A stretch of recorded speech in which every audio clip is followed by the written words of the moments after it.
오늘 말씀은 사도행전 10장 말씀입니다.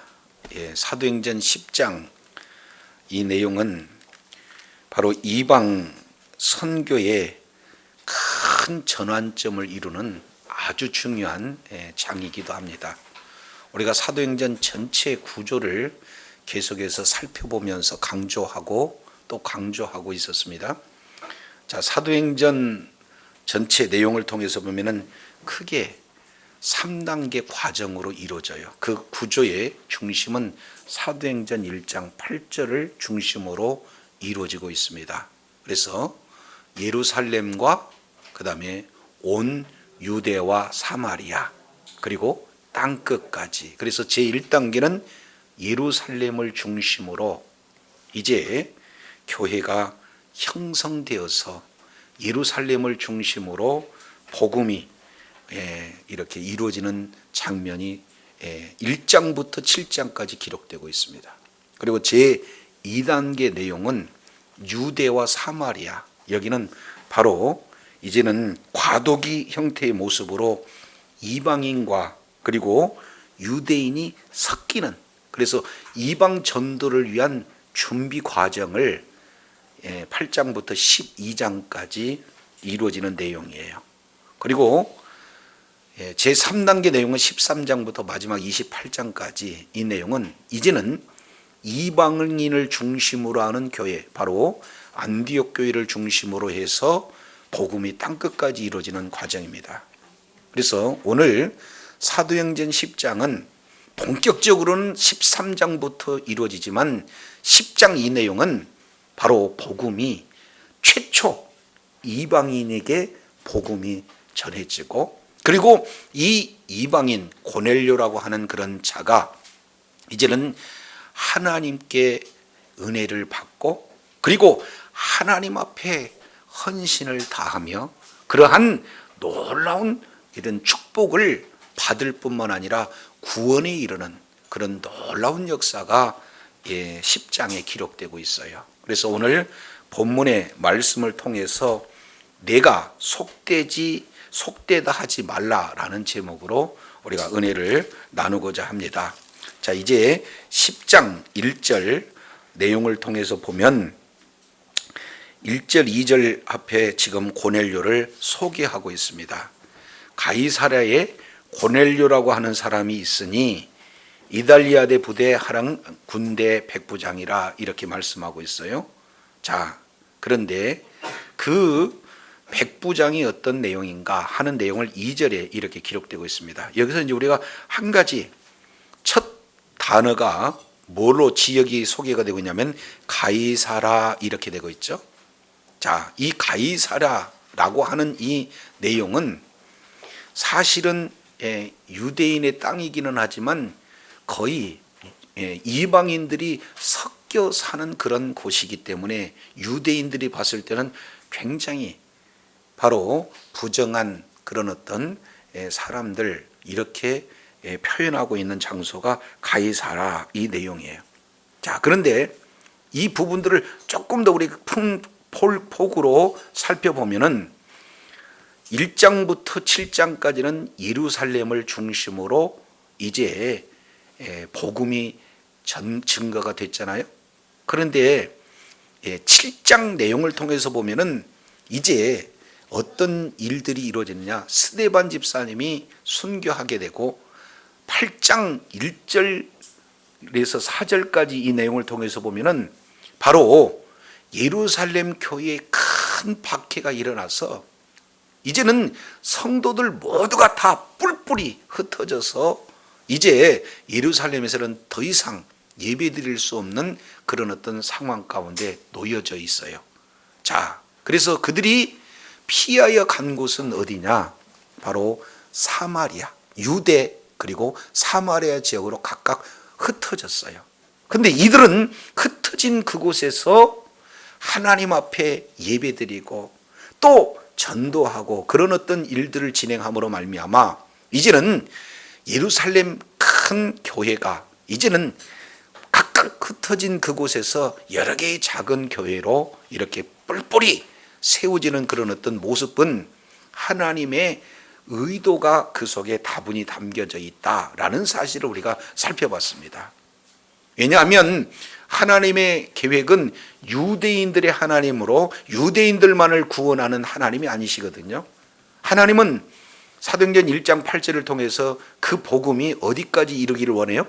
땅끝까지. 그래서 출발점은 예루살렘이지만 끝은 땅끝까지 이르러 모든 나라 모든 백성들이 다 예수를 믿어 구원받는 그런 일이 하나님의 뜻입니다. 그럼에도 불구하고 유대인들은 바로 유대인 사고에 묻혀 있어서 예루살렘을 떠나지 않아요. 우리끼리 예배드리고 우리끼리 섬기고 우리끼리 봉사하고 우리끼리 찬양하는 그런 자리에 있음으로 말미암아 이제 예루살렘에 큰 박해가 이르게 되고, 그때 하나님께서는 그저 그들을 돕지 않으신 것처럼 보여져요. 왜냐하면 3장 4장 계속해서 큰 일들, 교회에 대한 외적인 핍박 속에서 하나님께서는 특별한 은혜를 주셔서 그들을 구속해내시잖아요. 그런데도 7장 8장 이 내용에서 큰 박해가 있을 때는 이제 하나님께서 그 박해를 허용하는 그런 어떤 모습들을 보여줍니다. 그로 말미암아 이제는 예루살렘을 넘어서 사마리아까지 이르게 됐죠.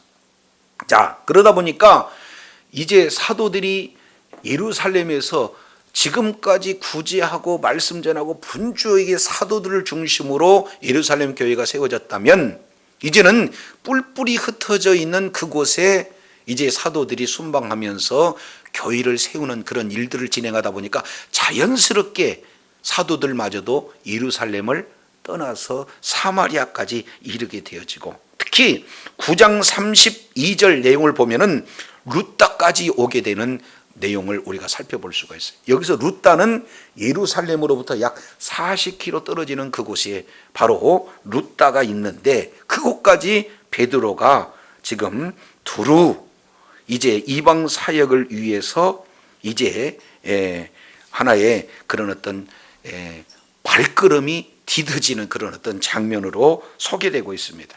여기서 이제 8년 동안 중풍병을 앓았던 애니아른 자가 하나님의 능력으로 말미암아 치유를 받았어요. 그리고 그 소문이 인근 요빠까지 소문이 나게 됐잖아요. 그래서 요빠에 있는 그런 사람들이, 성도들이 베드로를 요청하게 됩니다. 우리에게 정말로 구제하고 헌신했던 다비다가 죽게 되었는데 이 문제를 좀 해결해 달라고. 그래서 베드로가 요빠까지 가는데 이 요빠는 더 예루살렘에서 멀어지는 50km 정도 지역이거든요. 자, 그래서 요빠가 이제는 요빠에서 많은 사람들이 주님의 품으로 돌아오니까 베드로가 어쩔 수 없이 요빠에 머물러 있어야 되는데, 그 요빠 어디에서 머물러 있느냐?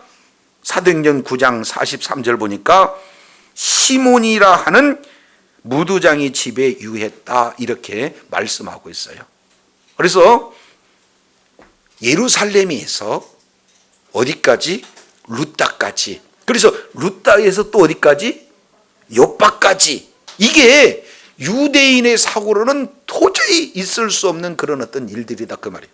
그런데 오늘 사도행전 10장은 이제는 요빠에서 어디까지 가냐면은 가이사라까지 간다, 이게 얘기해요. 그러면 요빠로부터 오히려 더 떨어지는 가이사, 이 내용은 요빠에서 가이사까지 약 48km 떨어진 곳이에요. 그래서 예루살렘에서 점점점 더 멀리 사도 이제 베드로가 복음을 증거하는 자리요. 그리고 하나님의 그 뜻으로 보면은 복음이 점점 예루살렘으로부터 이방으로 옮겨져 가는 그런 어떤 과정을 자세히 보게 되어집니다. 그런데 하나하나 지역 내용을 통해서 보면은 여기서 나타나는 루따의 그 경우에는 유대인의 땅이지만 이스라엘 땅이지만 유대인과 이방인 일부가 섞여 있는 그런 어떤 곳이라면, 요빠는 아예 유대인과 이방인 중에 이방인들이 더 많이 사는 그런 어떤 곳이에요. 그러니까 유대인들은 꺼리는 장소잖아요. 근데 여기에 가이사라에는 오늘 소개된 자가 누구냐면은 고넬료가 소개되어 있는데, 거기에 고넬료를 1절 내용을 통해서 보니까 뭐라고 말씀하고 있습니까? 이달리아 부대라 하는 군대 백부장, 그렇죠? 그러면 여기는 이달리아 군대라는 것은 100% 예, 로마 정규군을 지금 말하고 있는 거고요. 그러니까 순수한 이방인들이에요. 다른 말로 100% 이방인이다 그 말이죠. 그런데 그 100% 이방인이 이제 식민 통치하기 위해서 주둔하고 있는 그런 이방인 군대가 있는 바로 가이사라 이 지역에 대표적인 자가 누구냐? 고넬료가 있었다. 그런데 거기에 지금 이 고넬료와 베드로와의 만남을 우리 주님께서 의도를 계획을 가지고 이제 신실하게 이끌어 가시는 그런 장면에 고넬료가 지금 소개되고 있는 거고요. 그러면은 1절 내용을 보면은 이방인을 이제 유대인의 관점으로 보면은 이방인들은 뭡니까? 하나의 지옥의 땔감, 아예 개, 돼지 취급을 하는 그런 어떤 존재, 이렇게 지금 보여지고 있거든요. 그렇다면 유대인의 사고로 보면은 이방인들을 하나님이 만나주시겠습니까? 만나주지 않겠습니까? 그렇죠. 그런데 지금 오늘 2절 내용을 보니까 1절과 2절 이 내용은 전혀 다른 새로운 이방인의 모습, 유대인들이 봤을 때는 굉장히 충격적으로 받아들일 내용이 소개되고 있어요. 왜냐하면 10장 2절 보겠습니다. 그가 경건하여 했을 때 그는 고넬료가 되겠죠. 고넬료는 경건하다 이렇게 표현해요. 구약에서는 한 단어 이제 이 경건에 관련된 이 내용은요, 뒤에 보니까 크게 세 단어로 지금 말씀을 하고 있어요. 첫 번째 내용을 통해서 보면은 경외하다, 두 번째는 구제하다, 세 번째는 기도하다. 그래서 하나님을 경외하고 백성을 구제하고 하나님께 기도하는 이 내용을 한마디로 경건한 생활 이렇게 표현하고 있는 거예요. 그래서 경건을 제 원문 내용으로 보면은 예배를 잘 드리는 자, 이 내용을 경건한 자 이렇게 표현하고 있습니다. 자, 그러면은 100% 이방인이 지금 식민 통치를 하기 위해서 주둔군으로 와 있는 로마 정규 군대인 백부장, 이 사람이 이제는 하나님을 알게 되고 하나님을 이제 섬기는 경건한 자가 되었다. 그래서 세 가지 내용, 첫 번째 하나님을 뭐 하는 자로 바꿔졌어요?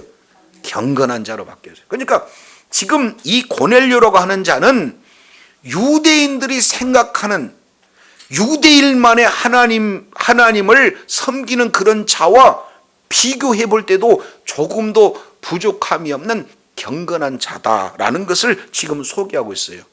이게 하나님께서 유대인들을 향해서 너희만 경건한 자가 아니라 이방인도 경건한 자들이 있다. 고넬료가 너희에 비해서 그 경건한 정도가 결코 떨어지지 않는다. 이 내용을 정확하게 지금 보여주고 계시다 그 말이죠. 자, 그래서 그가 경건하여 온 집안을 더불어 하나님을 뭐 했다? 경외했다. 여기서 경외한다는 것은요, 두렵고 떨림으로 섬기다는 뜻입니다.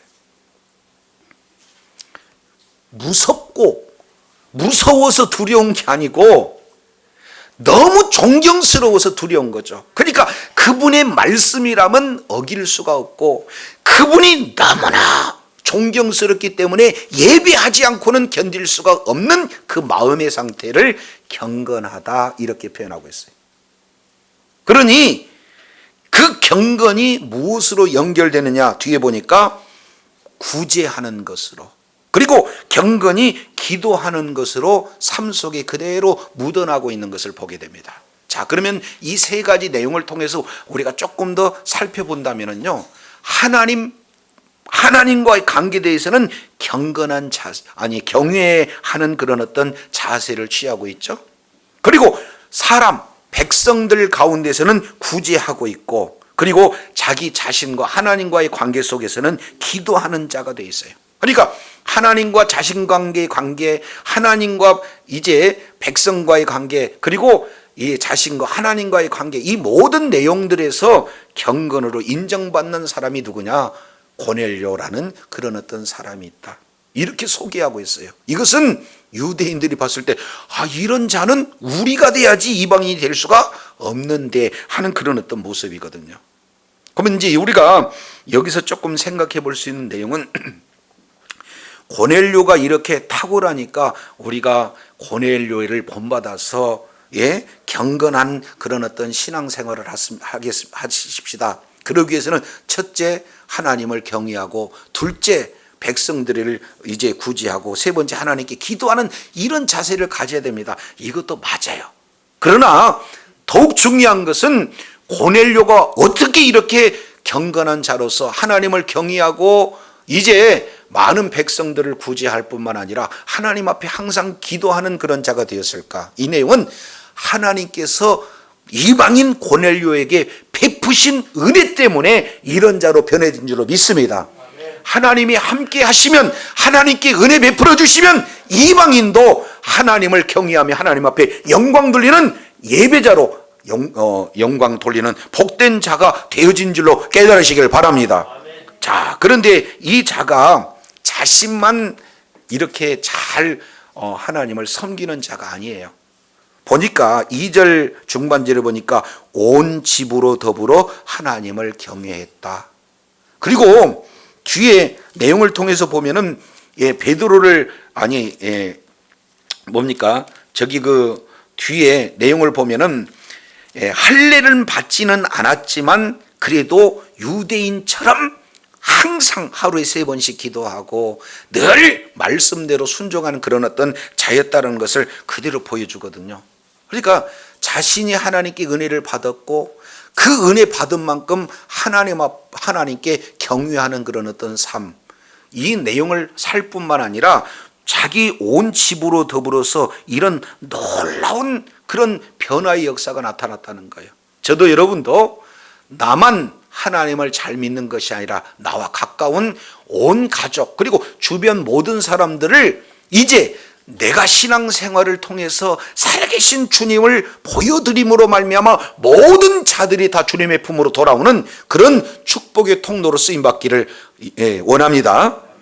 중요해요. 자, 그래서 1절 2절 고넬료가 이렇게 소개되고 있어요. 이방인이지만 하나님의 이런 큰 은혜를 받았다.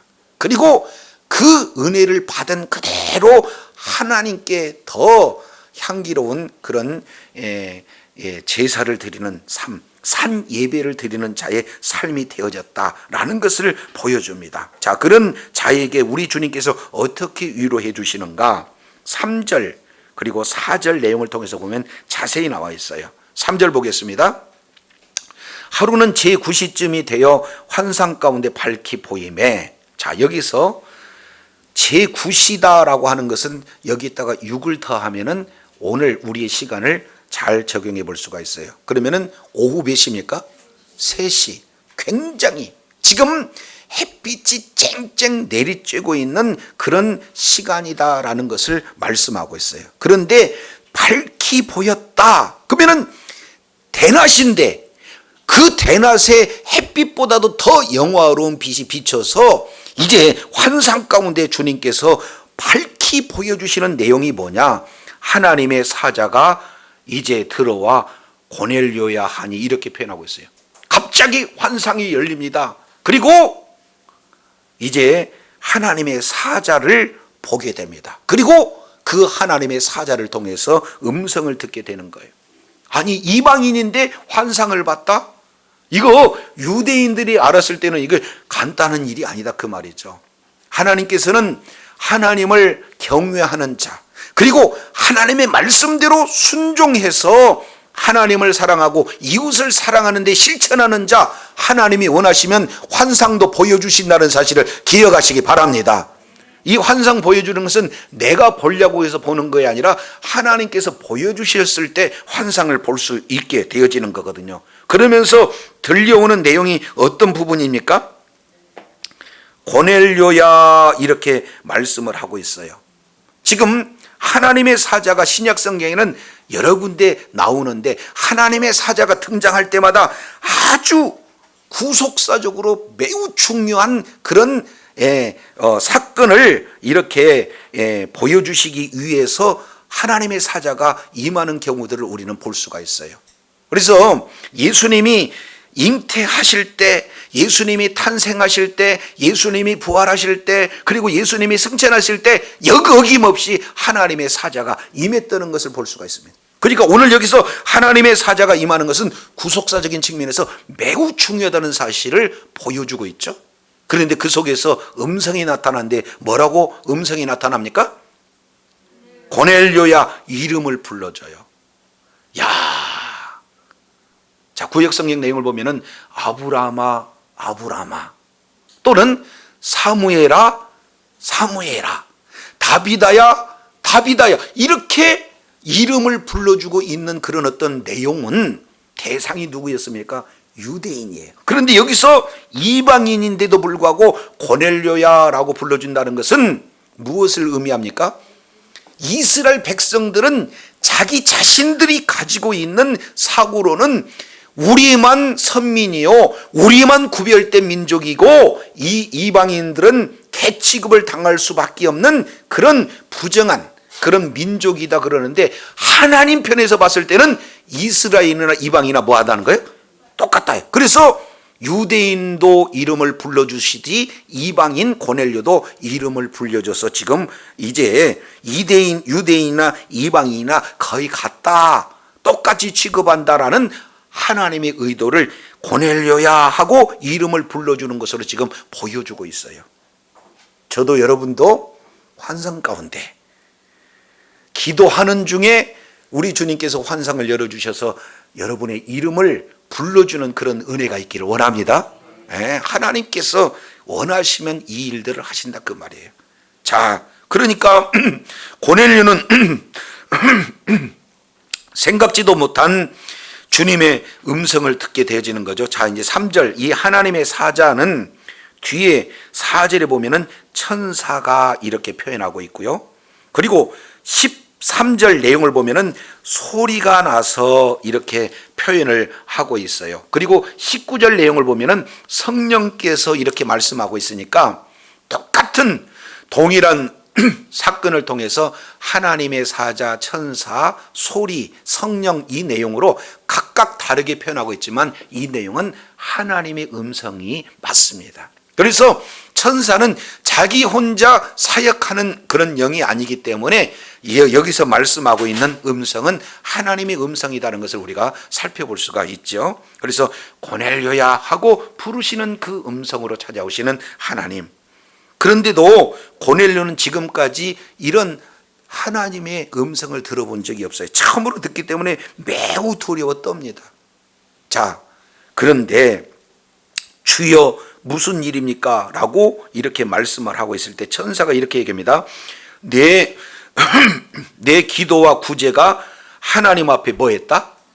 상달되었다. 이거 굉장히 중요한 단어예요. 이것은 상달되었다는 용어는 구약에서 제사, 특히 번제를 드릴 때 태워 하나님 앞에 이제 연기로 올려드리는 그 단어하고 똑같은 단어입니다. 하나님이 제물을 받으셨다 하는 그 받으신다는 단어가 뭐예요? 상달되었다, 이런 내용하고 같은 겁니다.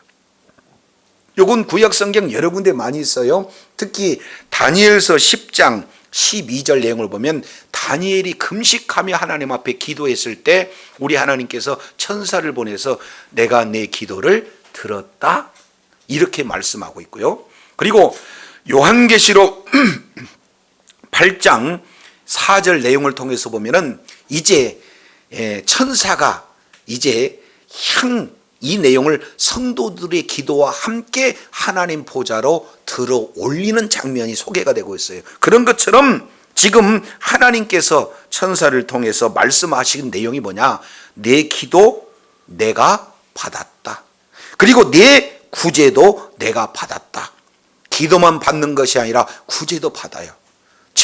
저와 여러분들이 있는 그 장소에서 예수 그리스도 이름으로 기도할 때 나는 비록 작은 소리로 우리 하나님 앞에 기도한다 할지라도 주님께서 그 기도를 받으신 줄로 믿습니다.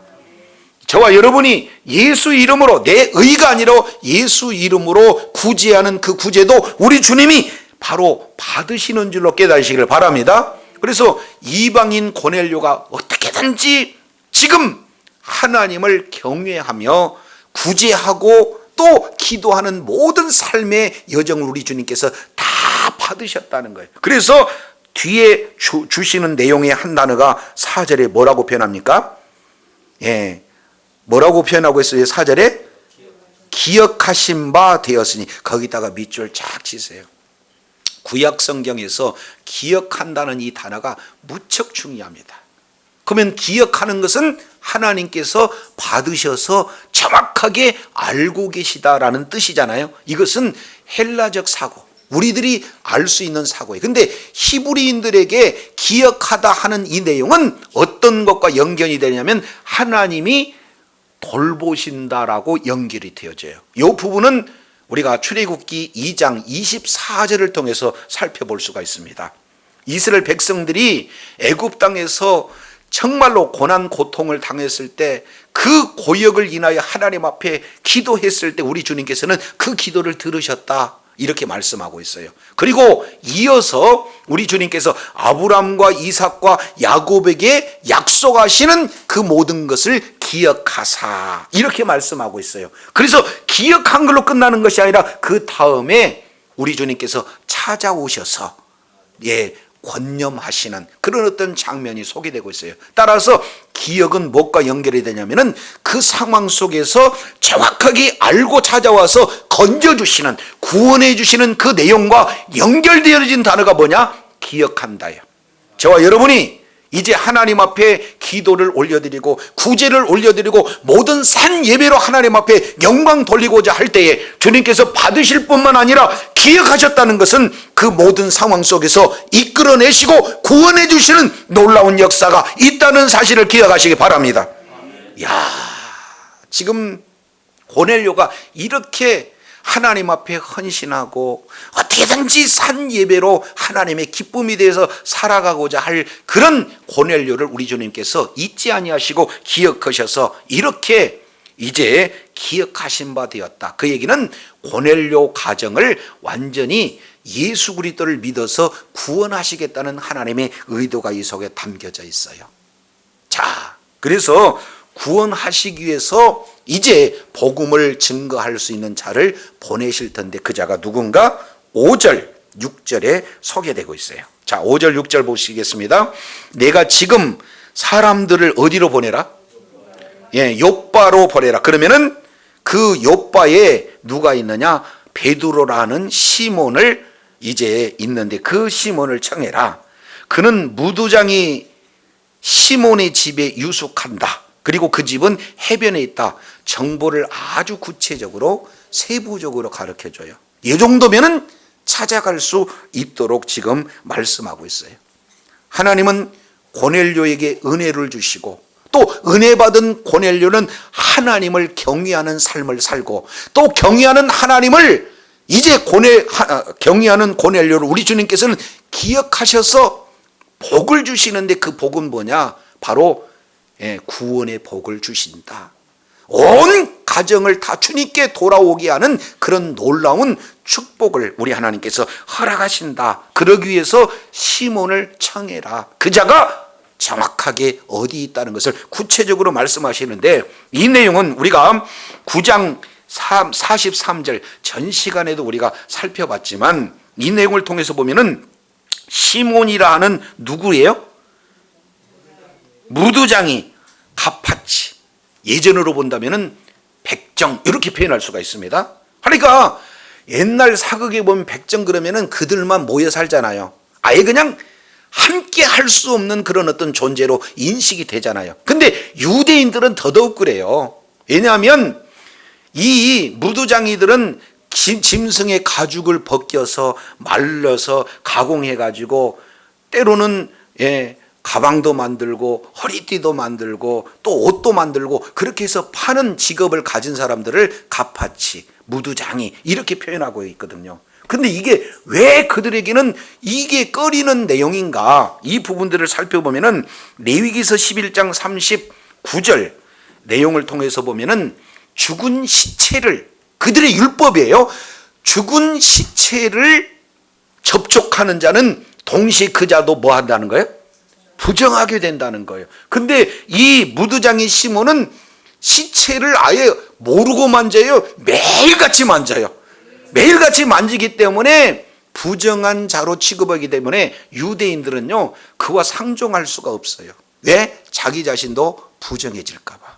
그래서 하나님의 원대한 계획은 예루살렘부터 유대와 사마리아를 통해서 땅끝까지 이르러 복음을 증거하는 것이 하나님의 뜻인데, 문제는 유대인의 사고는요, 철저하게 우리는 선민의식이 있다, 선민의식으로 가득 찼어요. 그 내용은 율법을 우리들에게 맡겨주셨다, 그리고 우리들에게 성전을 주셨다. 그러니까 그들은 성전 중심으로 율법을 아주 생명과도 같이 중요하게 여기는 그런 어떤 자들이 바로 유대인들이거든요. 근데 율법의 기준으로 맞춰봤을 때 이 시몬, 바로 무두장의 시몬의 베드로가 같이 함께 있다는 것은요, 상상할 수가 없는 거예요. 자, 그런데 우리 주님께는 한 걸음 한 걸음 이방인에게로 복음을 증거할 수 있도록 베드로를 점점 예루살렘에서 떨어지게, 다른 말로 이방인들에게 점점점 가까이 요청하고 있는 것은 원대한 하나님의 계획이 있는 줄로 깨달으시기를 바랍니다. 그래서 아주 경건한 자, 지금 한 사람을 우리 주님 고넬료를 택해 가지고는 베드로를 지금 이방인의 구원의 도구로 쓰시기 위해서 베드로를 부르시도록 지금 환상을 통해서 가르쳐 주시는 그런 장면이에요.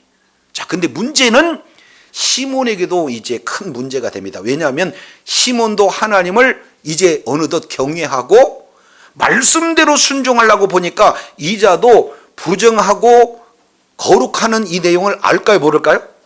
알아요. 그러니까 시몬 피장의 집, 아니 옛날 성경입니다. 무두장이 시몬의 집에 함부로 갈 수 있다, 없다? 없다. 그것이 7절 8절에 그 마음이 고스란히 드러납니다. 자, 이제 7절 8절 보면 마침 말하던 천사가 떠나매 고넬료가 집안 하인 둘과 부하 둘을 부하 가운데 경건한 한 사람을 불러. 그러니까 총 3사람이죠. 종 2사람과 군사 1사람. 근데 군사 1사람은 특히 어떻게 진행하냐면은 경건한 사람을 택했다. 그 얘기는 직접 고넬료가 가는 것이 아니라고 자기 대리로 보내기 때문에 지금 이제 고넬료의 대사 자격으로 하나의 군사를 보내고 함께한 종들, 그래서 증인의 자격으로 3명을 지금 보내고 있는 장면이에요. 근데 여기에서 우리 한글 성경보다는 원문으로 조금 봐야 하나님의 의도가 조금 더 드러나는데 7절에 뭘로 시작이 되고 있습니까? 마침이라고 하는 내용을 원문에는 호스라고 뭐뭐 하자마자 라는 뜻이에요. 그러니까 원문대로 온다면은 천사가 떠나자마자 이 내용이 바른 이제 의도된 그런 어떤 번역이에요. 그러니까 천사가 떠나자마자 고넬료가 하인 둘 그리고 종들 중에 경건한 사람을 불러가지고 이 일을 다 자세히 고하는 겁니다.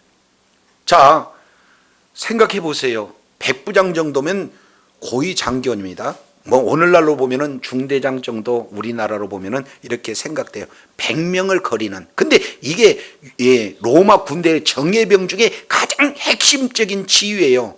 그런 자가 식민 지배 통치자로 왔다 그러면 보통 권세가 아니거든요. 근데 와서 얼마든지 착취하고 얼마든지 부당한 이익을 이렇게 취해도 될 법한 그런 사람인데도 불구하고 하나님을 두려우니까 착취하기보다는 오히려 뭡니까? 구제에 힘쓰고 어떻게든지 하나님의 말씀대로 살고자 하는 그런 신실한 경건한 백부장이기 때문에 모든 주변 가정에 있는 사람들이 다 이제 하나님을 경외한 자가 됐거든요. 그러니까 여기서도 그대로 묻어나요. 명령할 수 있잖아요. 그런 위치라면. 근데 이 내용들을 자세히 고했다. 그 얘기는 주변 하인들이 됐던, 그리고 자기 군사가 됐던 매우 존중해줬다는 표현이 그대로 물어나요. 정말로 하나님을 두려워하는 자는요, 나 혼자 높여지는 게 아니라 다른 인격도 존중할 뿐만 아니라 존중하는 그런 자가 된 줄로 믿습니다. 자, 그러면서 여기에서 중요한 한 단어가 10장 8절에 보내니라 이렇게 표현하고 있어요. 어디로 보내요? 요바로 보내요.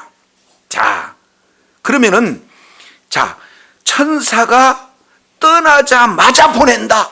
다시 천사가 떠나자마자 보낸다. 이 내용의 의미는 뭐냐면 고넬료는 즉각적 순종이었어요. 자기 생각으로는 부정해. 그럼에도 불구하고 하나님의 말씀이니까 즉각적으로 순종한 고넬료의 모습을 그대로 보여줍니다. 저도 여러분도 하나님의 말씀을 듣게 되어지면 즉각적으로 순종하는 저와 여러분이 되기를 원합니다. 그러니까 성경에서 진짜 하나님 앞에 존귀하게 쓰임많은 한 사람 한 사람을 보세요. 이들은 말씀을 듣는 순간 즉각적으로 순종한 것을 볼 수가 있어요. 여러 사람 많이 있지만 자, 창세기 22장 내용을 통해서 보면은 아브라함에게 내 아들 이삭을 번제로 드리라. 이게 내 마음에는 안 맞아요. 그런데도 불구하고 즉각적으로 순종해서 그 다음날 아침에 즉시 이제 미루지 않고 순종하는 아브라함의 모습을 볼 수가 있죠. 신약 시대에 지금 생업터전에서 고기를 열심히 잡고 있어요. 그런데 우리 주님이 찾아오셔서 베드로야 했을 때 뭡니까? 제자들은 그 현장에서 주님을 버리고 떠났다. 주님을 따랐다. 이 내용들을 우리가 살펴보게 돼요. 그런 것처럼 지금 고넬료가 하나님의 음성을 듣고 자기 생각과 맞지 않지만 지금 율법의 기준을 통해서 안 되지만 하나님의 말씀이 즉각 순종하는 놀라운 역사를 지금 보여주고 있어요. 자, 여기까지 1절부터 8절까지 이 내용은 우리 하나님께서 비록 이방인이다 할지라도 그 이방인에게 우리 주님께서 은혜를 베풀어 주시면 이렇게 아름다운 신앙생활을 하는 그런 자로 바꿔진다. 그리고 그런 아름다운 신앙생활을 우리 주님께서는 기억한 바 되셔서 반드시 하나님께서 축복하시되 그 축복의 내용은 그로 하여금 예수를 믿어서 구원에 이르는 놀라운 하나님의 그런 어떤 은혜가 주어진다는 사실을 살펴볼 수 있어요. 이런 고넬료 한 사람이 이제는 구약에서 보면은 믿음의 조상 아브람 그러잖아요. 그러니까 믿음의 조상은 아브람이지만 이방인의 첫 번째 바로 사도행전에서 공식적으로 주님 품으로 예수를 믿어서 돌아오는 첫 번째 이방인의 근원자가 누굽니까? 고넬료예요. 굉장히 위대하게 쓰임받는 경건한 자를 우리 주님이 선택하셔서 이제 구원해 주시는 놀라운 역사가 나타난 거예요. 반면 자, 이제 9절부터 16절까지는 누가 나타나냐면은 베드로입니다. 고넬료는 하나님의 말씀을 듣고 자기가 생각한 내용에서 설령 잘못됐다 할지라도 즉각 순종했지만 베드로는 유대인인데 어떤 역사가 나타나는가? 이것을 대조해서 지금 설명을 해주고 있습니다. 자, 10장 9절 내용을 보니까 이튿날 그들이 길을 가다가 그 성에 뭐 했을 때? 가까이 갔을 때, 그러니까 요빠 가까이 지금 고넬료에 의해서 보냈던 그 세 명이 거의 도착할 그때에 베드로가 기도하려고 지붕에 올라가니 그 시각은 제6시더라 이렇게 표현하고 있습니다. 여기서 중요한 것은 타이밍이에요. 타임. 우리 하나님께서는 어떠한 은혜를 주시냐 그 말이죠. 자, 고넬료에게도 환상을 보여주시면서 하나님의 뜻을 정확하게 깨닫게 하셨던 그 하나님이 지금 베드로에도 똑같이 기도하는 시간에 환상을 열어주셔서 하나님의 뜻을 전달하는 그 타이밍, 이 내용이 바로 고넬료에게 응답받고 지금 바로 그 문전에 와 있는 그 상태에 베드로가 지금 기도하러 올라간다 그 말이죠. 그 시간이 지금 정확하게 일치되고 있어요. 이것을 계산해 보면은 약 21시간 이게 정확하게 맞물려져 있는 상황이에요. 자, 그런 상황 속에서 10절 내용을 보니까 뭐라고 말씀하신가? 자, 그가 시장하여 뭐 하고자 하며? 먹고자 하며 사람들이 준비할 때에 이렇게 말씀하고 있어요. 자, 오늘날도 그렇다고 그래요. 하루에 세 끼 먹는 민족이 사실은 의외로 많지 않습니다. 우리나라는 복을 받아서 하루 세 끼 지금 다 체킹 먹고 너무 많이 먹어서 안 먹겠다고 하는 사람들이 있어서 그렇지 없어서 못 먹지는 않잖아요. 자, 근데 이 유대인들의 사고로 그때 당시 문화를 보면은 유대인들은 하루에 이식을 했다. 이것은 문헌에 기록되고 있는 거예요. 하루에 몇 끼? 2끼. 그래서 오전 9시 내지는 10시, 그리고 오후 6시 내지는 5시, 6시 그 사이에 그들은 2끼만을 식사합니다. 그러니까 지금 오후 3시 이 내용은 어떤 의미에서 본다면 아직 식사 시간이에요? 식사 시간 아니에요? 아니에요. 그런데 갑자기 배가 고픈 거예요. 이거 우연히 배고프겠습니까? 아니면 뭔가 이 속에도 하나님의 의도가 있겠습니까? 보나 안 보나 지금 하나님의 의도가 있다 그 말이에요. 그래서 아니 기도 시간에 시장에서 지금 먹고자 하는 마음이 간절히 생기게 된 거예요. 그런 상황 속에서 우리 주님께서 환상을 보여줘요. 그러면 배고픈 사람한테 그릇 보이면은 더 관심이 갈까요? 안 갈까요? 더 가잖아요. 그래서 그릇을 보는데 11절 보니까 어마어마한 큰 그릇입니다. 하늘이 열렸어요. 그리고 한 그릇이 하늘에서 내려왔어요. 그러니까 도대체 저기 뭐가 담겼을까? 이렇게 봤더니 보자기 같이 큰 이제 그릇인데 내 귀에 매여서 땅에 들이었습니다. 그리고 그 안에는 땅에 있는 각종 네 발 가진 짐승, 기는 것, 공중에 나는 것들이 있었어요. 자, 그러면은 그릇이 보였습니다. 그리고 지금 베드로는 시장에서 배가 고픈 상황입니다. 그 내용을 자세히 봤더니 먹을 것이 있을까요? 못 먹을 것이 그 가득 차 있을까요? 그러니까 베드로는 딱 보니까 알겠어요. 왜 그러냐면 베드로는 예수님을 믿었고 예수님을 믿어서 사도로 쓰임을 받고 말씀 한마디에 3,000명, 5,000명, 그리고 베드로는 그림자만 지나가도 많은 사람들이 이제 치유함을 받고 귀신이 떠나가는 놀라운 기적의 통로로 쓰임을 받아도 아직까지 베드로의 그 의식 속에는 뭘로 가득 찼습니까? 유대인의 사고로 가득 차 있는 거예요. 그래서 딱 봐도 율법에 먹을 것과 안 먹을 것을 정확하게 구별합니다. 자, 율법 두 군데 보면은 머리에 쉽게 이해하기 위해서 젓가락장 11장, 레위기 11장, 그리고 신명기 우리는 밥 먹을 때 식사 그러죠? 14장. 그래서 레위기 11장, 신명기 14장 이 내용을 보면은 먹을 것과 먹지 말아야 될 그런 어떤 음식 규례에 대한 내용들이 자세히 기록되고 있죠. 그러니까 베드로는 유대인이기 때문에 딱 보면은 먹을 것, 먹지 못할 것 다 알아요. 네 발 가진 짐승 중에 먹을 수 있는 내용은 어떤 이 규례는 이러하니 하면서 쪽발되어지고 되새김질 하는 것은 정하니 이런 것들은 먹어요. 그런데 쪽바른 데서도 되새김질하지 못하는 돼지는 먹을 수 있다 없다? 먹을 수 없다. 그러면 저와 여러분은요, 예수님이 아니고는 유대인의 사고는 지금도 돼지는 정말로 부정한 내용이기 때문에 가까이 할 수가 없다 그 말이죠. 그런데 거기 보니까 부정한 네 발 가진 짐승이 있더라 그 말이죠. 자, 두 번째, 이 고기도 보면은요, 비늘이 있고 지느러미가 같이 있어야 정결한데, 이게 뭐예요? 비늘이 없는데 지느러미는 있다. 그러면은 부정하다 그들은. 그잖아요? 그러니까 미꾸라지, 추어탕 유대인들 먹을 수 있나요, 없나요? 안 먹어요. 돈 줘도 못 먹어. 그 사람들은 부정하다고. 자, 이런 내용들을 베드로가 한눈에 딱 보니까 야, 배는 고픈데 저게 먹을 거 하나도 없구나. 율법으로 부정하는 짐승이구나. 이걸 딱 판단하는 순간 보여줬잖아요, 환상으로. 그런데 보여주기뿐만 아니라 하나님의 음성을 들려주는 장면이 13절이에요. 자, 이제 13절 보겠습니다. 또 소리가 있어요. 이제 눈으로 봤습니다. 그리고 귀에 들려지는 음성이 있어요. 소리가 있습니다. 베드로야, 일어나 뭐해라? 잡아 먹으라. 첫 번째, 일어나라. 이 내용은 이 내용은 새로운 결단, 새로운 시작, 이 내용을 바로 시행하는 그런 어떤 단어가 쿰, 일어나라. 그냥 앉은 데서 일어나라 이 얘기가 아니라 이제 새로운 결단을 하고 시작하라, 그런 의미가 담겨져 있어요. 자, 지금부터 이제는 결단하고 잡아라. 그리고 그것을 먹어라.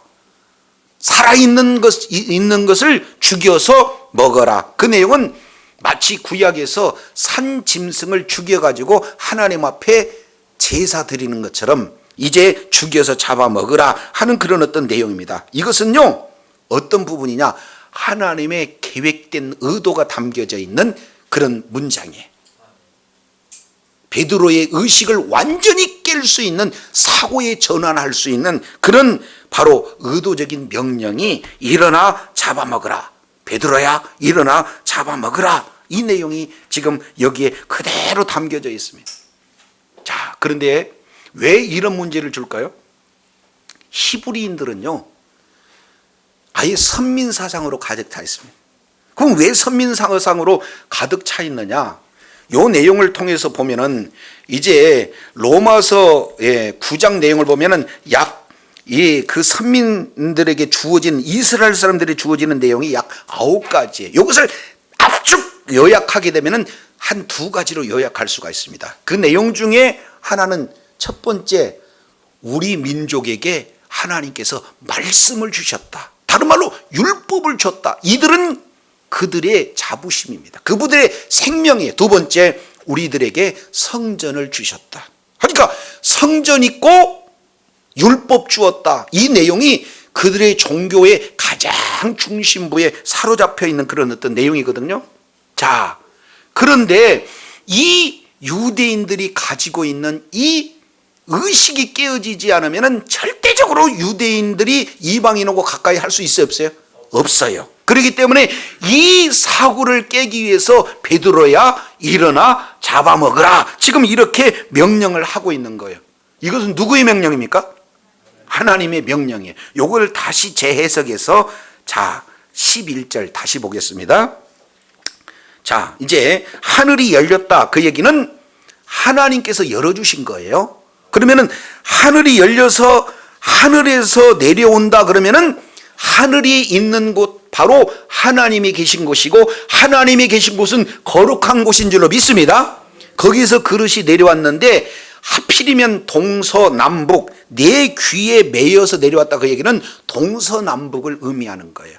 그래서 지금 담겨져 있는 이 음식은 음식의 내용이 아니라 이방인, 너희가 얘기하는 바로 음식을 통해서 이방인들에게 바로 복음을 전하는 그런 내용의 비전을 지금 환상 가운데 보여줬어요. 그런데 이 환상의 의미를 모르고 율법으로 보니까 거룩하다, 못 먹는다, 이렇게 딱 단정을 쳐요. 그래서 하나님께서 네가 이거 먹어야 돼. 다른 말로 본다면 이 내용을 희생 제사를 드려서 이방인들로 하여금 하나님 앞에 드리는 제물되게 하는 그 역할을 네가 감당해라. 이 내용을 가르쳐주고 있는 내용을 표현하고 있습니다. 이 내용을요, 이제 나중에 로마서 15장 내용을 통해서 보면은, 자, 잠깐 이건 한번 찾아보겠습니다. 로마서 15장이에요. 사도 바울이 이 부분을 정확하게 지금 이해하고 해석해 놨는데, 로마서 15장 16절, 이 은혜는 곧 나로 이방인을 위하여 그리스도 예수의 일꾼이 되어 하나님의 복음의 제사장 직무를 하게 하사 이방인을 제물로 드리는 것이 성령 안에서 거룩하게 되어 받으심직하게 하려 하심이니라. 이렇게 말씀하고 있어요. 사도 바울은 나는 예수의 일꾼이다, 나는 하나님의 복음의 제사장의 직무를 감당하는 자다. 따라서 이방인을 뭘로? 제물로. 누구에게 드려요? 하나님 앞에 드리는데, 하나님 앞에 드리는 제물은 뭐에 마침내 거룩하게 되어서 하나님이 받으시는 예물이 되기 위해서는 이방인들이 어떻게 됩니까?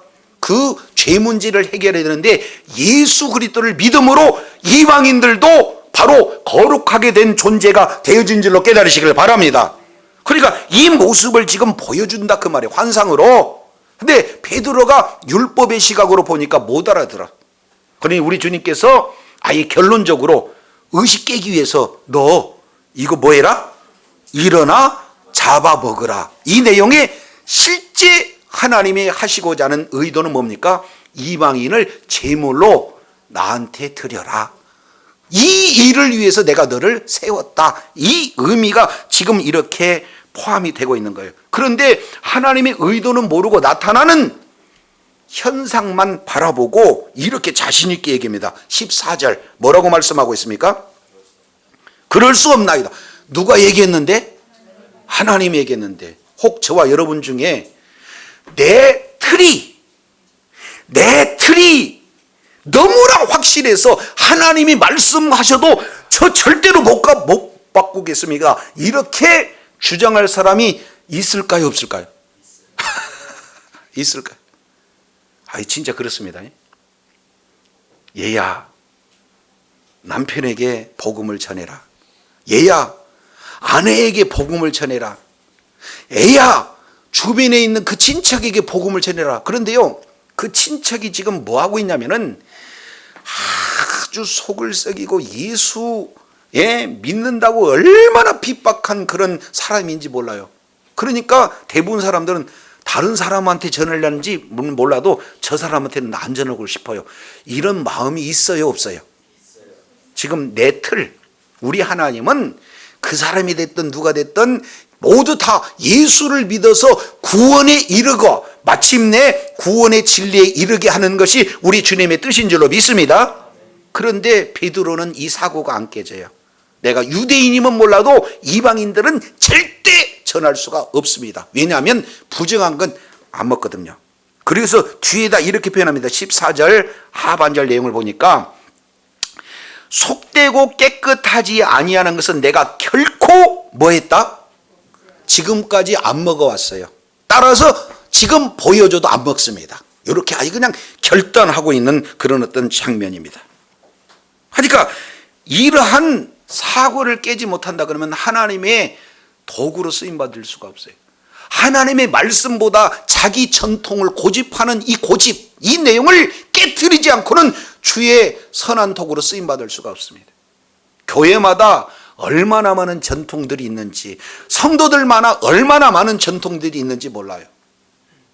아니, 어떤 데는요, 처음에 교회에 기타를 치고 복음성가를 부르니까 그럴 수가 있냐고. 그래서 어느 시간 되니까 이제 기타는 허용됐어. 그 다음에 드럼을 치니까 아니 거룩한 성전에 세상에 이 문화를 들여오냐고 절대 방해하는. 그러니까 내가 가지고 있는 사고에 어떻게 해요? 깨지지 않으면 이런 거 못 받아들이는 거죠. 지금 그런 내용들이 얼마나 많은지 몰라요. 베드로만 이런 게 아니고. 자, 그래서 우리 하나님께서는 베드로를 깨닫게 하기 위해서 무척 애를 쓰는 장면이 15절에 연결이 되어집니다. 자, 15절 보세요. 또 두 번째 소리가 있습니다. 하나님께서 깨끗하게 하신 것을 내가 뭐 하지 말라? 여기는 이제 좀 혼내는 의미가 들어가 있어요. 베드로야, 내가 하나님이다. 하나님이 깨끗하다고 그랬는데 너는 하나님이 깨끗하다는 것을 속되다고 얘기할 수 있느냐? 지금 이렇게 물어보는 거예요. 하나님의 말씀의 권위가 더 있습니까? 아니면 베드로가 가지고 있는 지금까지 전통 그런 생각이 더 권위가 있습니까? 이거 물어보나 마나잖아요. 그런데도 베드로는 바꿔야 안 바꿔요? 하나님이 말씀하시고 하나님이 깨끗하다고 하더라도 저는 못해요. 그 증거가 16절에 나와 있어요. 왜 그러냐면 3번 이런 일을 했다 이렇게 표현해요. 몇 번? 그러니까 이러한 베드로의 의식 속에서 아주 견고하게 자리 잡고 있는 그 진, 이것을 깨트리지 않으면, 그러한 폐세대적인 사고, 동네 사고, 이 내용을 깨트리지 않으면 이방 선교가 어려워요. 그래서 고넬료라는 하나님의 은혜 받은 자와 그리고 유대인의 대표, 사도 대표 베드로를 지금 뭐예요? 만나게 하시는데 둘 다 기도할 때 하나님의 환상 보여주시고 기도할 때 환상 보여주셔서 지금 둘을 만나게 하는 그런 어떤 과정인데, 한 사람 고넬료는 자기 생각에 맞지 않는다 할지라도 즉각 순종했지만 베드로는 끝까지 지금 버티고 있어요. 몇 번까지? 3번까지 버티고 있어요. 근데 마지막 내용을 뭐라고 표현하고 있습니까? 그 그릇이 곧 하늘로 뭐 하더라? 그러면은 자 11절에 하늘에서 내려온 그대로 다시 뭘로 올라가요? 하늘로 올라가. 그러면 하늘은 하나님이 계신 곳이고 그 하나님이 임재하신 그곳에는 거룩한 장소잖아요. 그러면 네가 말하고 있는 이 뭡니까? 부정하다라고 있는 이 내용이 하늘로 올라갔다는 것은 하나님 입장으로 봤을 때는 뭐다는 거예요? 거룩하다는 거예요. 그런데 너는 여지껏 지금 부정하다라고 생각하고 있다. 이것을 우리 주님이 3번 보였다는 것은 완벽하게 보여준 거예요. 자, 이제 우리가 이 내용을 오후 시간 결론적으로 우리가 생각해 보겠지만, 자, 이 내용이 충격이요. 계속 우리 주님은 설득하지만 3번으로 그 속에 다 나오고 이 내용이 도대체 무슨 뜻인가? 무슨 뜻인가? 고민하고 있는 그때에 우리 주님이 아주 기가 막힌 타이밍에 베드로의 의식을 완전히 깨트렸어. 베드로로 하여금 이방 선교에 첫 발을 내딛게 하는 그런 놀라운 도구로 쓰임받는 이 과정 가운데 지금 놓여 있어요. 저와 여러분이 가지고 있는 잘못된 전통, 잘못된 고집, 잘못된 선입관, 잘못된 특권의식 다 깨야 될 줄로 믿습니다. 그랬을 때 하나님께서 쓰신다 그 말이에요. 이런 일에 저와 여러분이 써야 될 줄로 믿습니다. 네, 안 돼! 그러면 안 돼요. 그것을 안 된다는 걸 깨트려야 하나님의 일하심이 드러나게 되어 있다 그 말이에요.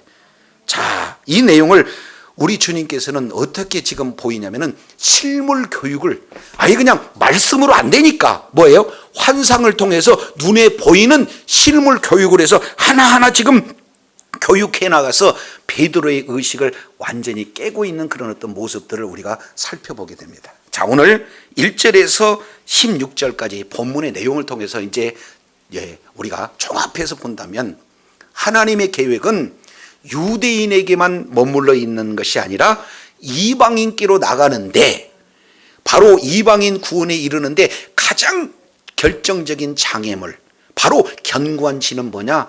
유대인의 선민의식이다. 율법 그리고 성전, 이 내용이 대표적인 바로 그들의 견고한 진이다. 그래서 이 견고한 진을 깨기 위해서 두 사람, 고넬료를 등장시키고 베드로를 등장시키는데, 바로 고넬료는 하나님께서 베푸신 은혜를 그대로 받았어. 정말로 경건한 신앙생활함으로 말미암아 유대인들도 하기 힘든 그런 경건한 삶을 살고, 그런 경건한 삶을 우리 주님께서는 기억하셔서 자신뿐만 아니라 가정까지도 영향을 미치게 해서 모두가 다 주님의 품으로 돌아올 수 있는 그런 놀라운 축복을 허락하신 하나님을 우리가 살펴볼 수가 있어요. 이렇게 고넬료 가정을 통해서 하나님의 은혜를 받고 은혜 받은 자가 은혜 받은 자의 모습으로 살아있는 산 예배를 드림으로 말미암아 하나님께 인정받고 하나님의 허락하신 구원의 복을 다 받아들이는 지혜자들 되기를 원합니다.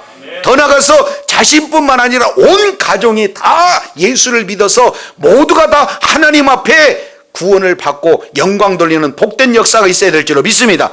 그러나 여기만 머물러서는 안 되기에 우리 하나님께서는 베드로를 통해서 이제는 이 구원의 복음이 바로 이 고넬료라는 가정, 특출한 가정을 이렇게 세워서 이방인의 구원의 시조로 삼으시고 근원으로 삼으시고 이를 토대로 해서 점점 구원의 문을 열려야 되는데, 문제는 베드로의 의식이 아직도 깨졌다 안 깨졌다? 안 깨졌다.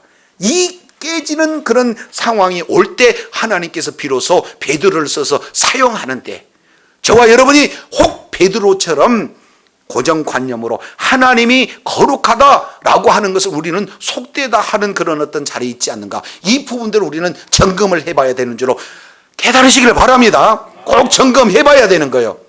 한 가지만 덧붙여서 말씀을 드린다면, 자, 창세기 1장 11절 이 내용은 우리들의 음식장이에요. 음식장. 자, 너희들이 뭘 먹어야 되느냐? 푸른 채소, 씨 가진 열매, 채소와 씨 가진 열매 맺는 그런 어떤 과실을 우리들에게 주어서 먹게 했잖아요.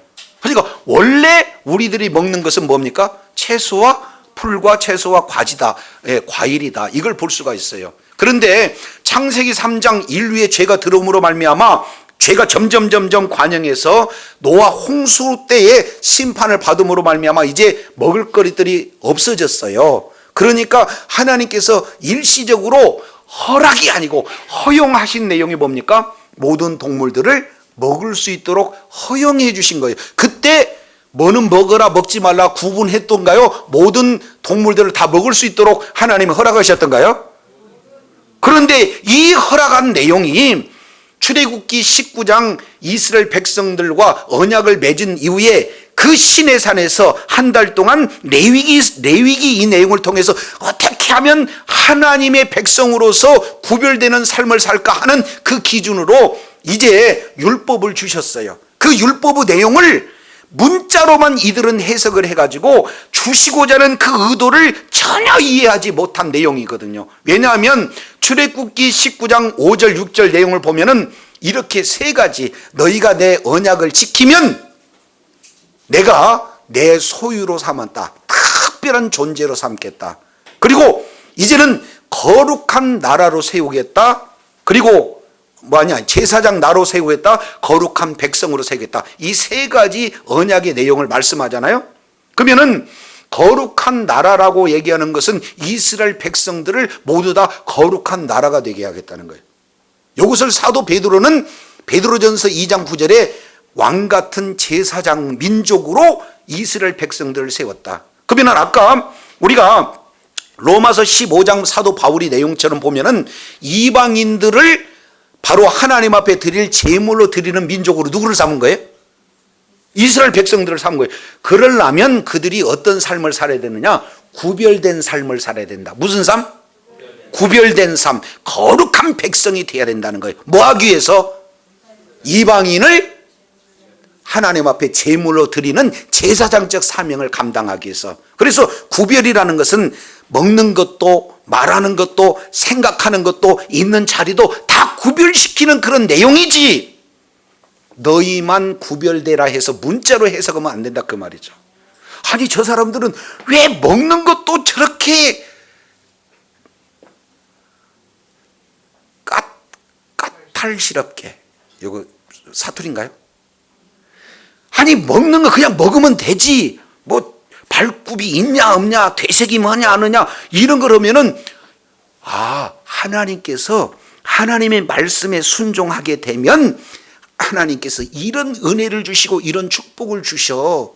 근데 우리가 이렇게 살아봤더니 진짜 하나님이 살아계셔서 이 말씀 그대로 축복해 주시지 않니? 그러니 너희들도 이렇게 살아라. 하나님이 계시다는 걸 알고 하나님의 말씀에 순종하면 이렇게 살아라고 그랬는데 그게 아니라 지키고 안 지키고 요것만 생각하니까 이제 문자 그대로는 지켰는데 그 속에 하나님의 의도를 안 거에 모르는 거예요. 이게 이스라엘 사고의 한계다 그 말이에요. 그렇지 않습니까? 그래서 이제 이스라엘 백성들 전체도 마찬가지고 로마서 1장 내용을 통해서 보면은 모든 이방인이 다 죄인이다. 2장 내용을 통해서 보면은 이방인만 죄인인 게 아니라 너희는 왜 그래라고 이방인을 정죄하는 유대인 너희들도 이방인과 똑같은 죄인이다. 따라서 로마서 3장 20절까지 내용을 보면은 전 인류가 다 뭐예요? 죄인이다. 그래서 로마서 3장 9절 10절 이하 내용을 통해서 보면은 의인은 없나니 하나도 없다. 다른 말로 본다면 유대인도 죄인이고 이방인도 죄인이고 모두가 다 죄인이다 라고 말씀하고 있는 거예요. 그래서 율법을 통해서 모든 자들이 죄인이라는 것을 깨닫게 해주는 그런 역할이지, 우리가 율법대로 다 순종하는 사람은 단사 한 사람도 없다. 따라서 죄인의 싹슨 사망이기 때문에 모두가 다 지옥의 불에 들어갈 고통 가운데 있을 수밖에 없으니 하나님께서 이 인류의 죄 문제를 대속하기 위해서 하나님이 친히 육신의 몸을 입고 이 땅에 와셔서 우리 모든 죄를 짊어지고 십자가에서 죽으심으로 말미암아 그 보혈로 우리들의 모든 죄를 용서하신 분이 바로 예수님인 줄로 믿습니다. 유대인만 용서해 줬어요? 이방인도 용서해 줬어요? 말 잘 듣는 여러분만 용서해 줬어요? 지금 나를 힘들게 하는 여러분의 힘들게 하는 사람들도 용서해 줬어요? 다 용서해 주셨습니다. 예수 그리스도를 믿는 믿음을 가진 모든 자들을 용서해 줬다 그 말이죠. 아멘이시죠? 이 내용을 이제 집에서 한번 이렇게 찾아보세요. 마가복음 7장 15절 그리고 19절 이 내용을 보면은요, 이제는 지금까지의 먹거리 이 장을 완전한 하나님의 그런 선포가 이루어지는 장이 뭐냐면 마가복음 7장 15절 내용을 통해서 우리 주님이 선명하게 말씀을 하고 있어요. 이것은 예수님의 신적 선언입니다. 지금까지 공식적으로 이제는 레위기 11장 그리고 신명기 14장 이 내용을 공식적으로 완전히 파하는 그런 장면이에요. 이제 더러운 것과 깨끗하게 하는 모든 이 내용이 어떻게 있느냐? 예수 안에 있으면 없어져요. 그래서 예수 그리스도 안에 있으면 모두가 다 정결한 줄로 믿습니다. 거룩한 줄로 믿습니다. 그러니까 예수 그리스도의 보혈이 있느냐 없느냐에 따라서 이제는 부정하다 거룩하다는 것이지 율법 기준의 내용으로는 아니다 그 말이에요. 아멘이시죠? 그래서 우리 하나님께서 이제 예수 그리스도를 믿는 믿음을 가졌으면 이 세상에 있는 모든 만물은 모든 음식은 다 거룩한 줄로 믿습니다. 그래서 디모데전서 4장 1절로 4절까지 내용을 보면은 말씀과 기도로 거룩해진다. 하나님이 선하신 분인데 만드신 것도 선하시지 않겠느냐. 그러니 우상 제물이든 뭐든 예수 그리스도를 믿는 믿음을 가지고 먹게 되면은 모든 것이 다 말씀과 기도로 거룩해진다는 사실을 선언하고 있는 줄로 깨달으시길 바랍니다. 그렇기 때문에 지금 베드로가 예수를 믿어서 구원을 받고 사도의 직분을 받아서 능력 있게 권세 있게 주의 나라를 확장하는 일에 있다 할지라도 머릿속에 유대인의 사고가 딱 박혀져 있는 이 내용으로 하나님이 보여주신 그릇 속에 담겨져 있는 내용을 보니까 못 먹어요 그러잖아요. 아니 하나님이 거룩하게 만들었다. 예수 그리스도의 십자가 보혈로 완전히 정결했다. 그러니 먹으라 그래도 나 못 먹어요. 이 유대인의 사고, 폐쇄된 사고, 견고한 진 이 내용을 무너뜨리지 않으면 하나님의 나라를 확장하는 일에 쓰임받을 수가 없기에 오늘 베드로의 모든 내용들을 저와 여러분에게 공개하고 보여주는 내용인 줄로 깨달으시길 바랍니다. 베드로 이야기는 누구 이야기예요? 저와 여러분 이야기다 그 말이에요.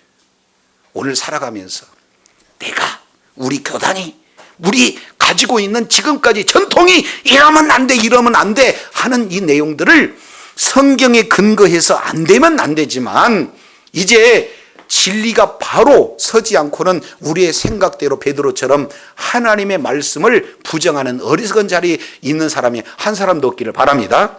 그래서 이제는 하나님의 은혜가 개인에게 적용되어지고 그 사람을 통해서 가정이 변화되고 더 나아가서 이제는 이방 성계 땅끝까지로 복음이 이루어져 하나님 나라 확장하는 일에 저와 여러분이 끝까지 내가 가지고 있는 고정관념을 완전히 깨트리고 예수 그리스도 안에서 거룩한 자로 끝까지 하나님의 뜻을 이루고 주의 나라 확장하는 일에 존귀하게 쓰임받는 주의 사랑하는 자녀들이 다 되시기를 예수 이름으로 축원합니다.